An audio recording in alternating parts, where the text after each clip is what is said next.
Продолжуваме на тема спорт, зборуваме за државното првенство во кикбокс, кое што се одржа во нашата држава, наши гости од Центарот за кикбокс Адора. Добро утро за овие прекрасни момци. Ќе почнам со оној кој што е до мене, Стефан Чабановиќ. Мимо Чурак, Марио Пецевски и тренерот Ненад Мануловски. Добро утро, добро ни дојдовте во емисијата. Добро утро на вас. Како сте утро? Супер сме. Вие како сте? Одлично, кога имаме вакви убави млади гости, спортисти, се разбира, сите се чувствуваме убаво. Ова се одлични резултати кои што ги постигнавте на последното државно првенство во кикбокс. Ќе започнеме со Мимо. Ти освои златен медал, која категорија?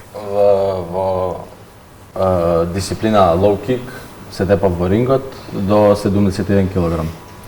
Имав две борби, првата ја победив со судиска одлука 2:1 и втората борба финалето за жал не ми се појави противникот. Какво е ово искуство за те? Па убаво искуство, искрено. Горд сум за тоа што го освоив златото и уште поголема мотивација за понатака. Стефан? Јас се борев во категорија киклайт до 63 кг. Имав две борби, од кои што првата ја победив со прекин во втората рунда и втората во финалето за жал изгубив. Искуството?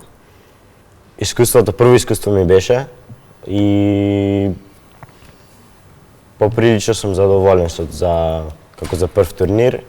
Со, како што кажам, имам повеќе мотив за понатаму. Марио? Јас се борев дисциплина киклайт, исто како Стефан. Категорија минус 74 кг. Имав 4 борби, од кои 3 ги победив, изгубив во финалето, освоив второ место и беше убаво искуство за мене. Задоволен ли си? Да. Ненад, вие како тренер, долгогодишен тренер, многу генерации помина низ вашиот центар, колку сте вие задоволни од овие млади момци? Многу сум задоволен од тоа што го покажа. Иако се само тројца тука, вкупно беа 14, освоивме 12 медали и сум многу среќен што повеќето од нив има барем по една победа, што ни е многу важно зашто тоа е голем успех. И повеќето од нив беа дали им беше прва или втора борба. Така да се покажа многу добро. Секогаш може подобро, но се покажа одлично. Имаше ли во првенство силна конкуренција со оглед на тоа дека сте освоиле дури 12? Да, имаше многу пријавени, околу 400 вкупно борци и на ринг и на татами поделена. Како изгледа една борба на татамите? Многу е брзо. Се работи силно темпо, со киклайт е дисциплината што ни е, да кажам, на татами главна, каде што има удари, но не се толку силни, не сме да има нокаут. Така да се работи многу брзо и се собираат цело време поени. Ненад, споминавте 444 кикбоксери беа дел од ова државно првенство, 30 клубови. Значи ли тоа дека кикбоксот го зазема своето место на спортската сцена тука кај нас во Македонија?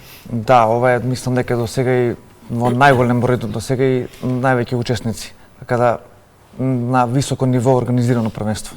Стварно. Дечки, има ли трема кога настапувате? Зборувавме ние неформално пред почетокот на разговорот, рековте овде повеќе чувствувате трема отколку на терен. Па секогаш има трема, но таа треба да се искористи позитивно и така. Секогаш дополнително дава како ветар во грб. Останатите имаат ли трема? Па секогаш има, секогаш за секој, ама кој како ќе се искористи. Таа е позитивна трема. Па, како што кажа и моите пријатели, секогаш има трема, ама зависи како ќе се искористи. Значи ли тремата дека е мотив да бидете уште поуспешни? Значи. Сконцентрирани останувате до крај на мечот? Успевате да останете прибрани, сконцентрирани како на почеток или попушта малку? Според мене тоа е се до психата, кој борец како е спремен за борбата, ама од прилика сите, јас останувам смирен. Тоа е добро. Останатите? Па, јас мислам дека и подобро е кога имаш трема, бидејќи си многу пофокусиран за да пример да не ти падне гардот, да знаеш убаво да изработиш. И поради тоа мислам дека е многу добро тремата која префрлиш од негативна во позитивна. Јас мислам дека треба ментално многу да си поспремен и со тоа можеш да покажеш повеќе против противникот. Кога го спомна, треба да си ментално подготвен. често сме биле присутни на вашите тренинзи, сме доаѓале, сме правеле снимања заедно со останатите тренери и секогаш тренерите зборувале дека она што се учи тука не се применува надвор како техника и навистина можеби тоа ве одвојува од останатите спортови. Малку ќе ме навратам наназад, ќе споменем Атина, Европско првенство. Како поминавте, ајде Ненад ќе започнеме со тебе и тука ќе се вклучи Мимо затоа што и тој го освои второто место. Да, Атина беше јануар. Тој е високо рангиран куп, А класа, светски куп, нешто блиску на светско првенство, не исто, ама тука негде. Така да Мимо таму имаше три борби, извини, две победи, една изгуби во финале, но беше тука негде со резултатот. Имаме уште двајца кои не се тука денес, Даријан и Калин. Даријан освои таму второ место, Калин освои злато. Така да сум задоволен многу исто тој турнир, многу голем успех, многу големо достигнување тоа. Спортов не делува наивно. Само Мимо да ни одговори, Мимо. Се извинувам. Мимо освои сребр. Па, зависи од прашањето. Како се задоволен? Освои сребрен медал од Атина? Да, освоив сребрен медал, имав 3 борби. Првата победив со судиска одлука 3-0, втората ја победив со прекин во прва рунда и третата за жал изгубив со судиска одлука, мислам дека беше 3-0 во финалето. И второто место ми даде само поголема мотивација за тренинг и поголема желба за злато за следното првенство што ќе ни беше, што беше државното и си го исполнив меракот што ми беше. Битно е секогаш да имаш мотивација, се Да. разбира. И сега може јас да продолжам со гледна тога. Ние како професори имаме тројца средношколци. Вие сте гимназијалец, среднохемиско, медицинско. Да.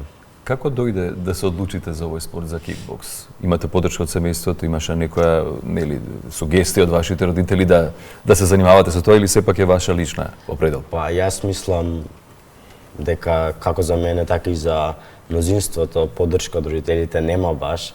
Никој не би се обратил своето дете на кикбокс. Так. Пред се одлуката ја донесов сам. Почнав пред 2 години и тренирам поинтензивно веќе година дена. А се смени малку односот на родителите кон кикбоксот? Да. Че омекна? Да, омекна. Малку по малку. Па, јас желбата за спортот ја добив од пред година и 5-6 месеци, бидејќи како мал тренирав многу тимски спортови, многу различни спортови и сакав да пробам индивидуален спорт и многу се пронајдов во спортот. Семејството те поддржува? Семејството зависи кој. Нема избор, веќе.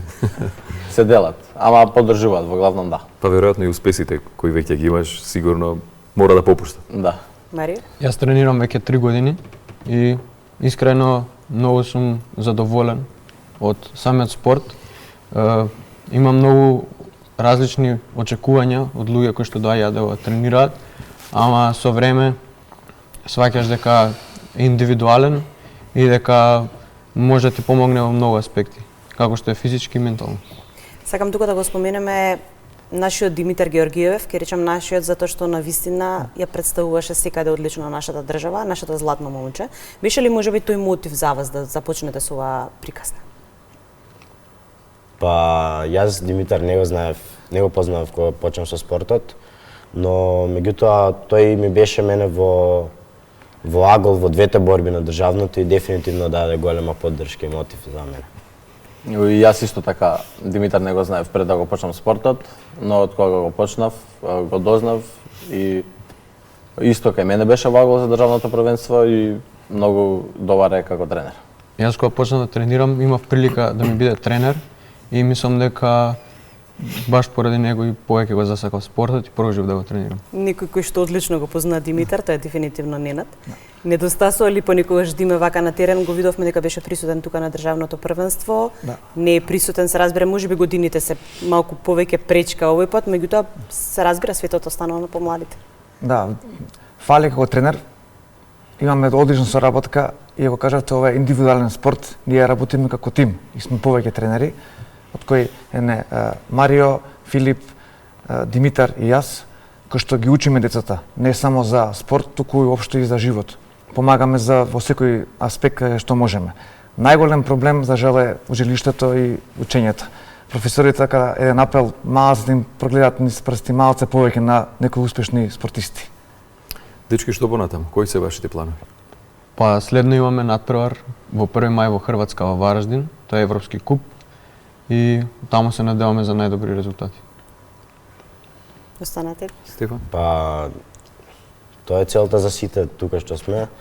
На 1 мај имаме во Вараждин исто Европски куп и ќе донесеме злато, ќе ви се вратиме со злато тука. И ви очекуваме се разбира гости мимо? Па, очекуваме да се вратиме со злато. Најубаво. Ви благодариме многу, ќе го прашаме уште еднаш Ненад за крај порака до сите. До оние кои што се двоума дали да го одберат кикбоксот, споменавме дека без грижа родителите бидат безбедни затоа што се сигурни раците децата. Нека одберат само, ајде да кажам, спорт. Не мора да биде кикбокс, било кој спорт мора да се вежба, да се тренира. Кикбоксот е динамичен и забавен спорт. Ние сме како една екипа и секогаш ги гледаме децата и ги внимаваме и повредите може би се некои, ама не се некои сериозни, највеќе страдаат стапалата, пошто пак е контактен спорт. Да, како и во секој спорт се разбира, има и повреди, има убави страни и лоши, меѓутоа ќе ви посакаме многу успех и како што споменавте, очекуваме злато, очекуваме повторно да ни бидете гостин и го очекуваме и Калин, затоа што не можеше денеска да биде заедно со нас. Благодариме уште еднаш. Благодарам на вас.